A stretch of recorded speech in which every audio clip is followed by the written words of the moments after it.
Ndagaruka kuri iyi nkuru. General Neva, perezida w'Uburundi nyakubahwa Ndayishimiye, aragira ati Uburundi turi nimero ya kabiri, ko nitwe bari bukurikizeho mu gutera, nitwe bari bukurikizeho mu ntambara. Ubwo yabaye nkuvuga ariko agendeye ku ntambara iri muri Kongo, ngira ngo intambara iri muri Kongo ihanganishije hagati ya M23 na FARDC, ngira ngo niyo yagendeyeho. Yagarutse rero muri disikuru y'umwanya muto ariko nanone atari muto cyane, nkuko abibonye ku itangazamakuru ritandukanye. Mu ijambo Ndayishimiye yagarutseho, yagaragaje ko mu karere hari ikibazo gikomeye cyane gishobora guteza intambara. Yafata Tanzania, igafata Ubugande, igafata u Rwanda, igafata Burundi, igafata Kongo, mbese ikaba intambara y'akarere. Agaruka ku ijambo rikomeye yavuze ngo Red Tabara, umutwe w'iterabwoba urwanya guverinoma cya leta y'u Burundi, agaragaza ko uyu mutwe ufite intwaro, waba uri ku butaka bwa Kongo mu mirwano no kurwana, ndetse ukaba ari umutwe uharanira gutembagaza ubutegetsi cyangwa se guverinoma cya leta y'u Burundi, ko uyu mutwe nawo waba ufatikanyije na M23.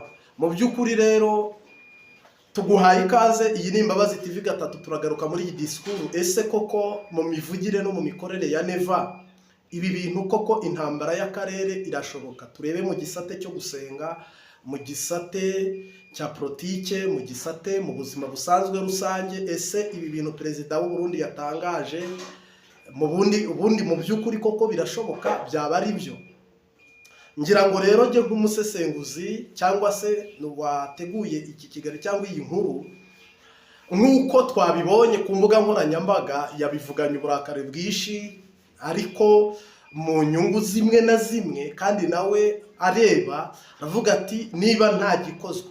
Yasabye umuryango w'abibumbye, asaba SADC, asaba yase, agaragaza inama nyinshi zagiye ziba, ariko asaba umuryango w'abibumbye yabasabye iki? Yabasabye ko hagira igikorwa koko. Niba nta gikozwe, u Burundi nibwo buri bube nimero ya kabiri ngo buri bukurikizweho mu kuraswa.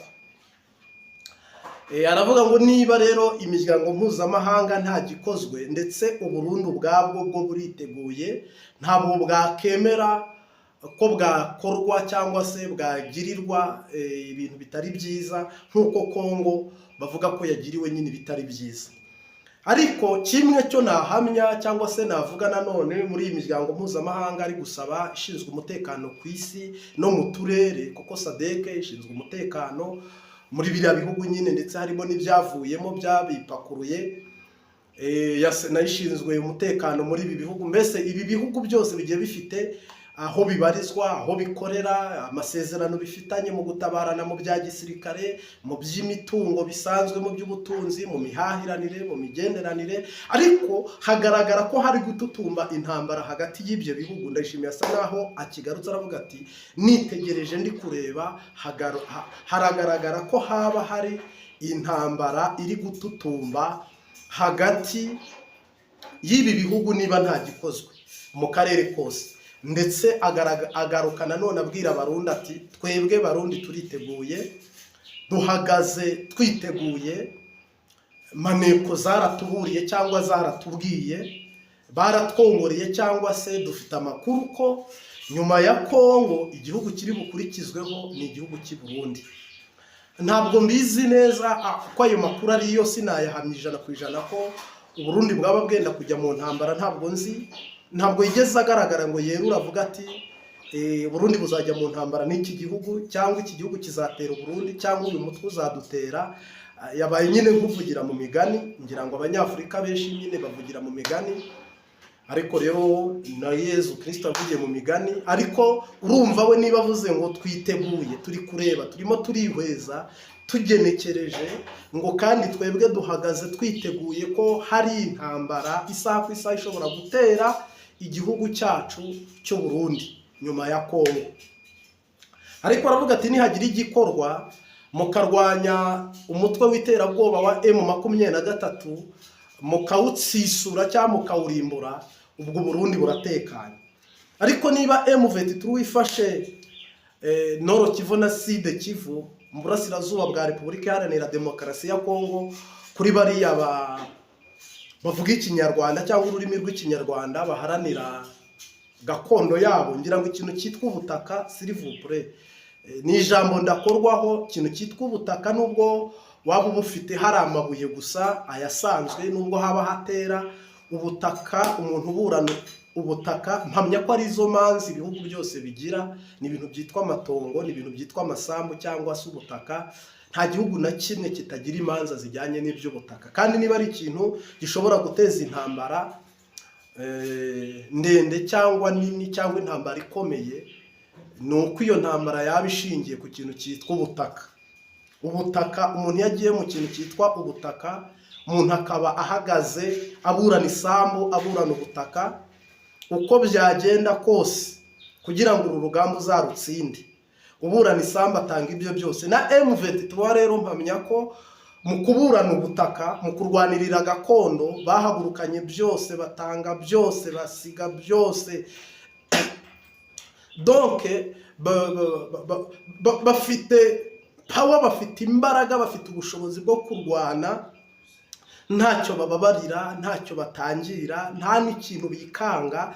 Ubwo rero mpamya ko ijambo ubutaka rifite puissance cyane mu mutwe w'umuntu no mu miterere ye no mu kuremwa kwe. Mwibuke abayahudi cyangwa se abisiraheli, ari aho biri ivuga ngo gakondo yacu ngo biragatsindwa mu gihe cya Naboti na Habu, ngo biragatsindwa gutakaza, guhomba, gusigaza no kuva muri gakondo y'uruzabibu cyangwa se gutanga gakondo y'abasogokuruza.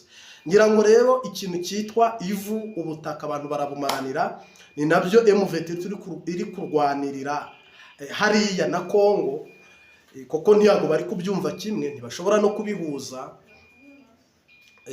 Ni ukuvuga ngo rero iyi ntambara umuntu yitegereje, nubwo isa naho iteye ubwoba, ikanganye, ariko mu ruhare rumwe n'urundi ni ikintu navuga nge nagarukaho nk'umusesenguzi, nagarukaho nkavuga ngo nahamya ko ndayishimiye nyakubahwa Perezida wa Repubulika y'u Burundi.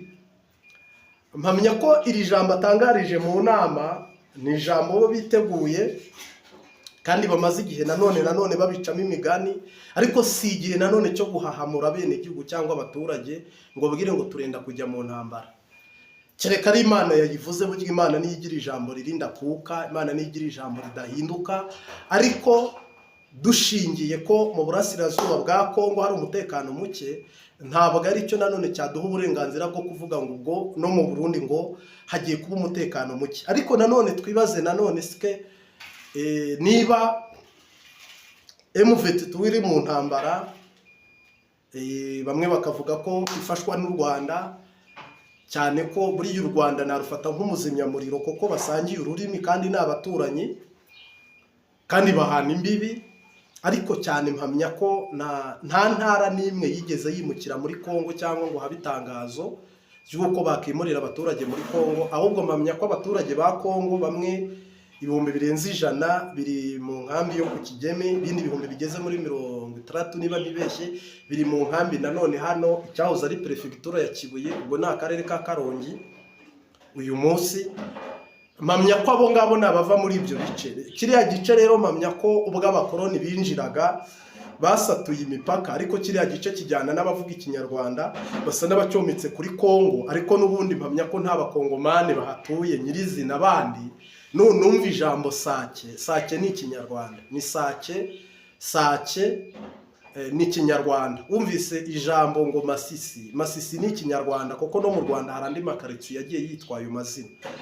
Wumvise ijambo n'abantu baha amazina yabo, ntabwo ari amazina y'amakongomani mwiringara cyangwa mu Giswahili cyangwa muri France muri koloni. Ubwo rero mpamya ko nta kwitiranya ibintu, nta no kwibeshya ku bintu, ahubwo ibiba byabayeho ni amateka yisubiramo, kuko nubwo n'aba banyaburayi baza bakarwanya M23 nyuma y'umwaka, nyuma y'imyaka hazavuka nanone izindi mbaraga zongera kujya kurwanirira bwa burenganzira bw'abavuga ikinyarwanda cyangwa se baharanira ubwigenge mwa kariya gace. Ntabwo rero mpamya ko intambara wayirangiza ukanayishobora abo bantu bafite igisubizo bahaye n'umurongo, ariko amasasu, intambara n'ibindi ntushobora kurangiza abo bantu. Na ziriya mpunzi zizageraho zitahe, nubwo n'abariyo bashira, hari n'undi uzavuka n'abandi bari kuvuka. Biragoye kuhayobora, biragoye kuhaba, biragoye kuhakorera utari gakondo, utari kavukire.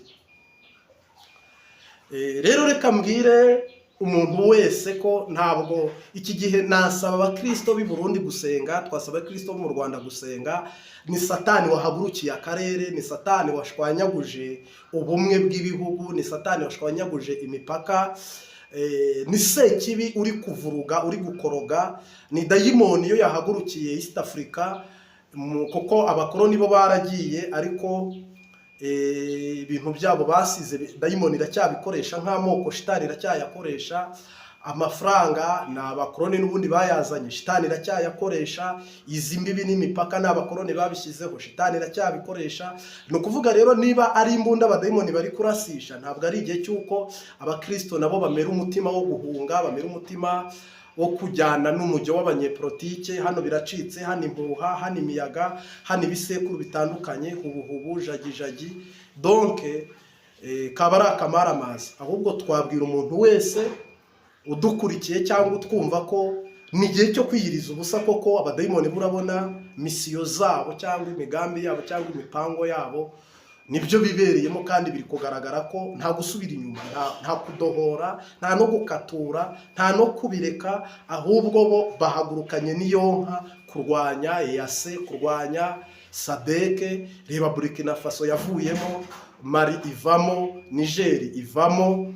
Ahubwo twakwibaza ngo niba na Kongo nta kibazo ifite mu mutwe, siniyumvisha ukuntu Kongo Romania ibaha abacashuru nk'abariya bafite ubushobozi, ariko ugasanga nta musaruro bitanze. Hakaza Tanzania, hakaza Malawi, hakaza South Africa, hakaza Burundi, ariko ibi byose bikagira umusaruro uciriritse. Ibi bintu byakabaye biganirwa cyangwa bikirwaho, cyangwa hagakorwa ibindi nakita diplomasi mu buryo bundi, koko nta gisubizo kibonetsemo. Kandi kuba ibintu nta gisubizo bifite bisobanuye ikibazo, kandi icyo kibazo gisobanuye ko kiri bugire ingaruka ku muntu urenze umwe. Kandi nanone ni mu cyagrandisa kikaba kinini, niyo mpamvu kiri bwopoze kibe nka accident ibereye mu muhanda cyangwa mu ibarabara. Ni mu cyagrandisa rero kirafata Ubugande nyine, gifata Burundi, gifate Kenya, gifate Tanzania. Usanga ahubwo tubaye nka ya ntambara y'ubutita yigeze iba mu Burayi ku gihe cya Hitler. Usanga umuntu ari gufashwa n'inshuti ze, undi ari gufashwa n'inshuti ze, undi ari kubaga yifasha, iyo bateye hejuru mwasamaye. Reka rero ahubwo twe tubwira abantu ko iki si igihe ku bakristo, ni igihe cyo gusenga, ariko ku banyepolitike ni igihe cyo gushishoza, ibintu bikaba byakorwa neza mudashenye ibyo mwari mugezeho. Kuko birababaje kubona amamisire n'amadoroni byakongera bikazenguruka umugabane wa Afurika, bisenya ibikorwa remezo n'inganda twari tugezeho mu myaka irenze 40.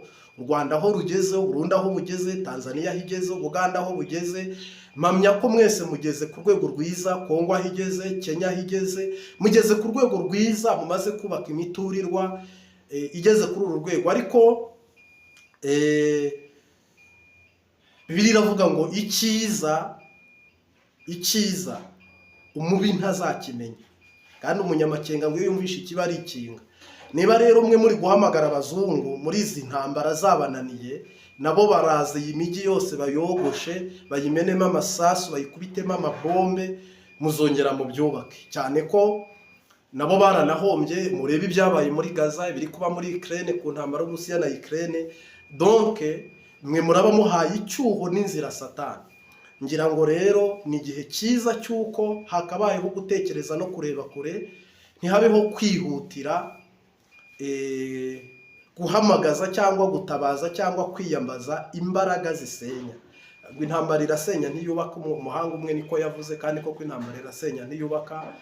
Ariko iki ni igihe cyiza rero cyo kubabwira ngo mukomere nanone, kandi mukomerere mu mwami wacu Yesu Kristo. Reka rero tubashimire, ariko tubabwire ngo abarundi mukomere, abanyarwanda mukomere, nta nzira iri kwirashya, kandi tubwire na Kongo ngo nibishoboka kiriya gice yo yumvikane n'abagituye n'abakibamo, u Rwanda nishake narureke. Ariko mpamya ko nta nubwo bikwiye kuba impamvu ngo ibe bifu ya danje, kuko nyine umuntu yishimaho yishyikira, kandi nta shuti yaseruka uri mu byago ngo yamagane. M23 turabura nayifite abayifasha, ariko inshuti zose yagira nuko nayo iri mu bibazo. Ubwo niyo maboko, niyo ntambwe, nuko ishoboye, nuko ibibona.